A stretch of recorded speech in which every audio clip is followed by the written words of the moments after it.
Hi friends, myself R V Prasad. Welcome to my YouTube channel R V edu point. दोस्तों, यदि आप हमारे channel पर पहली बार तो प्लीज़ चैनल को सब्सक्राइब कर लें ताकि हमारे चैनल के द्वारा दिए गए हर वीडियो क्लिप का नोटिफिकेशन आपको मिलता रहे।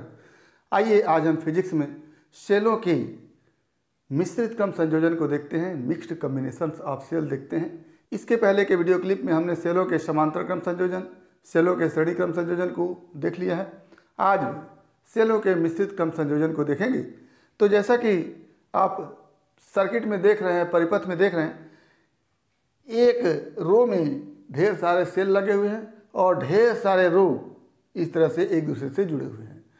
तो एक रो में जितने भी सेल लगे हुए हैं, एक पंक्ति में जितने भी सेल लगे हुए हैं, सारे सेल श्रेणी क्रम संयोजन में जुड़े हैं और जितनी पंक्तियां हैं समांतर क्रम संयोजन में जुड़े हुए हैं। तो यदि एक सेल का विद्युत वाहक बल E हो तो श्रेणी क्रम में जुड़े हुए सभी सेलों के विद्युत वाहक बल आपस में जुड़ जाते हैं और पंक्तियां चाहे जितनी हो, एक पंक्ति का जितना विद्युत वाहक बल होता है उतना ही विद्युत वाहक बल संपूर्ण पंक्तियों का मिला करके होता है।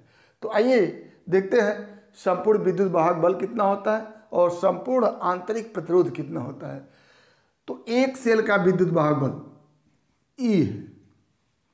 तो अगर एक पंक्ति में n सेल जुड़े हुए हों तो एक पंक्ति का विद्युत वाहक बल कितना हो जाएगा, n × E हो जाएगा, क्योंकि पंक्ति में श्रेणी क्रम संयोजन में सारे सेल जुड़े हुए हैं और श्रेणी क्रम संयोजन में जुड़े हुए सेलों का विद्युत वाहक बल आपस में जुड़ जाता है।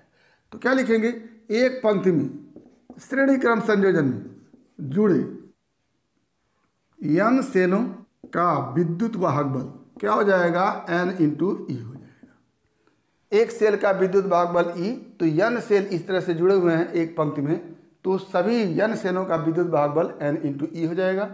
अब आगे पूरे परिपथ में लगे सेलों का विद्युत वाहक बल क्या हो जाएगा, n × E ही रहेगा। क्यों? क्योंकि समांतर क्रम में जुड़े हुए सेलों के विद्युत वाहक बल में कोई परिवर्तन नहीं होता है।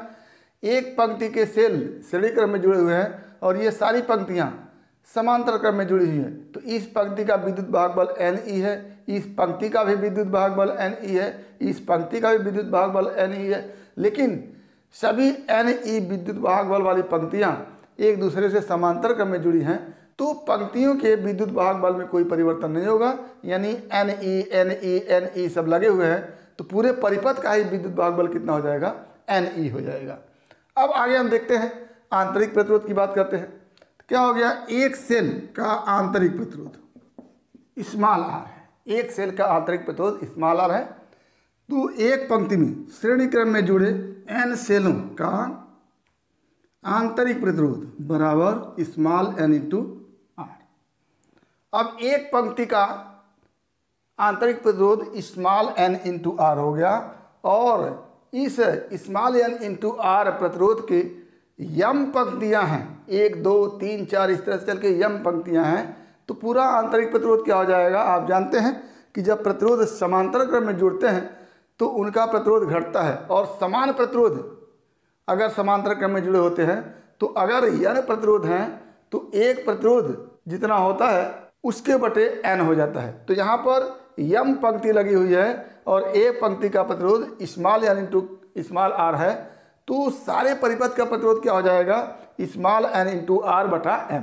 क्या हो जाएगा, यम पंक्तियों में लगी सभी सेलों का आंतरिक प्रतिरोध क्या हो जाएगा, nr एक पंक्ति का है और यम पंक्तियां समांतर क्रम में जुड़ी है तो nr बटा m हो जाएगा। प्रतिरोधों के संयोजन में आप पढ़ चुके हैं कि यदि प्रतिरोध समांतर क्रम में जुड़े होते हैं तो बराबर प्रतिरोध अगर होते हैं तो एक प्रतिरोध बटा क्या हो जाता है, जितने प्रतिरोध समांतर क्रम में जुड़े हुए होते हैं, तो nr बटा m हो गया। और अब परिपथ में बाहर से एक बाह्य प्रतिरोध कैपिटल R जुड़ा हुआ है, तो अगर परिपथ का संपूर्ण प्रतिरोध निकालना चाहें तो इन पूरे सेलों का आंतरिक प्रतिरोध और प्लस ये बाह्य प्रतिरोध, तो क्या हो जाएगा, परिपथ का संपूर्ण प्रतिरोध बराबर क्या हो गया, NR/M आंतरिक प्रतिरोध हो गया और प्लस कैपिटल R बाह्य प्रतिरोध हो गया। ये हमारा हो गया। अब हम देखते हैं कि इन ढेर सारे सेलों के लगने से परिपथ में धारा का मान क्या होता है। तो परिपथ में धारा इक्वल टू क्या लिखेंगे, संपूर्ण विद्युत वाहक बल और बटे संपूर्ण प्रतिरोध। तो क्या हो जाएगा, परिपथ में विद्युत धारा को I लिखते हैं तो I इक्वल टू क्या हो जाएगा, संपूर्ण विद्युत वाहक बल बटा संपूर्ण प्रतिरोध। तो यहां से I इक्वल टू हो गया हमारे पास, I इक्वल टू संपूर्ण विद्युत वाहक बल, पूरे परिपथ में लगे सेलों का विद्युत वाहक बल यहां पर NE हो गया। क्या हो जाएगा, NE बटा संपूर्ण प्रतिरोध NR/M plus capital R, NR/M plus capital R। और यहां से आप हल करेंगे तो हो जाएगा imply that I equal to M ऊपर जाके गुणा कर देगा तो M into N into E बटा NR प्लस MR, ये संपूर्ण धारा I हो गया। अब हम परिपथ में ढेर सारे सेल जुड़े हैं इस उम्मीद से कि धारा का मान कब अधिकतम होगा। तो इस धारा के अधिकतम मान के लिए क्या शर्त होनी चाहिए, कितने सेल को हम श्रेणी क्रम में जोड़ें, कितने सेल को समांतर क्रम में जोड़ें, ये हमारा जानना जरूरी होता है। तो हम देखेंगे कि I का मान कब अधिकतम होगा। तो यहाँ से देखने से लग रहा है कि NR प्लस MR का मान अगर 0 हो जाता तो I का मान अधिकतम हो जाता। लेकिन सेलों की संख्या N, एक पंक्ति में जुड़े हुए सेल हैं, M इतनी सारी पंक्तियां हैं, तो N और M तो संख्या है, वो 0 हो नहीं सकता। और स्मॉल r एक सेल का आंतरिक प्रतिरोध है, तो सेल में आंतरिक प्रतिरोध भी होता है तो वो भी 0 नहीं हो सकता। और कैपिटल R बाह्य प्रतिरोध लगा हुआ है तो वो भी 0 नहीं हो सकता। कुल मिलाकर के नीचे का जो डिनोमिनेटर है वो 0 नहीं हो सकता। यानी हम ये नहीं कह सकते हैं कि NR plus M into capital R का मान 0 करके I का मान मैक्सिमम कर सकते हैं। तो अब इसको क्या लिख सकते हैं, तो आइए देखते हैं दूसरे टर्म में इसको लिखते हैं। क्या हो जाएगा, I इक्वल टू जो I हम लिखे हैं MNE बटा NR प्लस MR, ये लिखे हैं। इसको हम दूसरी तरह से लिखेंगे, कैसे, I इक्वल टू MNE बटा, अब थोड़ा सा यहां देखते हैं, अंडर रूट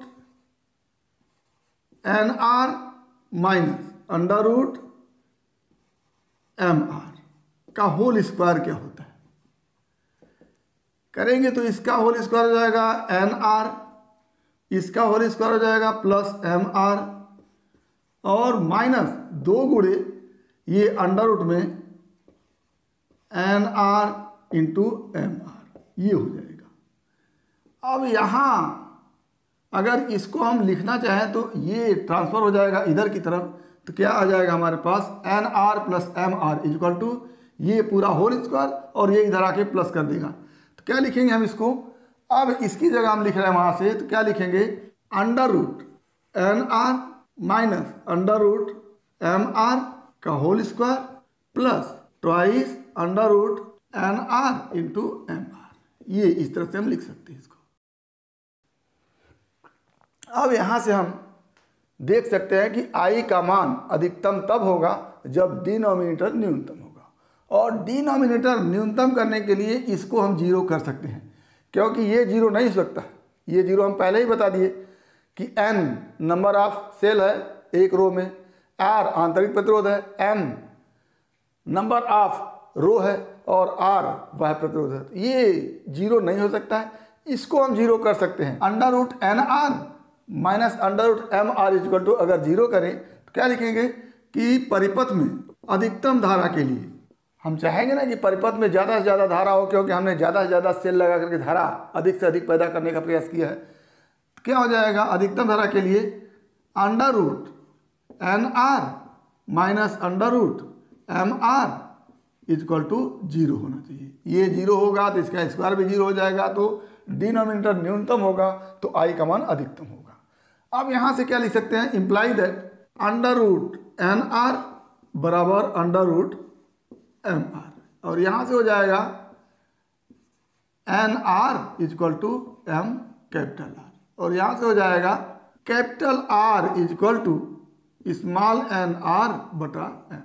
ये कंडीशन है परिपथ में अधिकतम धारा के लिए, ये कंडीशन है परिपथ में अधिकतम धारा के लिए, यानी बाह्य प्रतिरोध का मान इस प्रकार से हो कि एन आर बाई एम के बराबर हो जाए, तो ऐसी स्थिति में इस परिपथ में धारा का मान अधिकतम हो जाता है। अगर सेल के आंतरिक प्रतिरोध स्मॉल आर और बाह्य प्रतिरोध कैपिटल आर का मान मालूम हो हमको, तो हम ये जान लेंगे कि एक रो में कितना सेल लगाया जाए और पंक्तियां कितनी बनाई जाए।